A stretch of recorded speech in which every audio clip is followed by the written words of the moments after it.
કોડીનારના BLO શિક્ષકે આત્મહત્યા કરતા ચકચાર મચી ગઈ છે। એસઆઈઆર કામગીરીના દબાણથી માનસિક તણાવમાં આપઘાત કરી મોતને વહાલું કર્યું છે।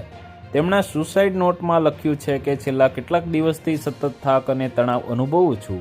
તો બીજી તરફ બીએલઓની કામગીરીથી શિક્ષક ડિપ્રેશનમાં હોવાનો પરિવારે આક્ષેપ કર્યો છે। પીડિત પરિવારે ન્યાયની માંગણી કરી છે। ગીર સોમનાથના કોડીનારના દેવળી ગામે રહેતા યુવા શિક્ષકે ફાંસો ખાઈ આપઘાત કર્યો છે। શિક્ષકે મોત પહેલા લખાયેલી સુસાઇડ નોટ મળી આવી છે, જેમાં એસઆઈઆરની કામગીરીથી ત્રસ્ત હોવાનો ઉલ્લેખ કર્યો છે। પરિવાર અને શિક્ષણ સંઘે કહ્યું કે બીએલઓની કામગીરીને કારણે શિક્ષક ડિપ્રેશનમાં હતા। અનેક શિક્ષકો આવી માનસિક યાતનાઓ ભોગવી રહ્યા છે। પીડિત પરિવારને 1 કરોડ આપવાની માંગ શૈક્ષણિક મહાસંઘના અધ્યક્ષ વિનોદભાઈ બારડ દ્વારા કરવામાં આવી છે।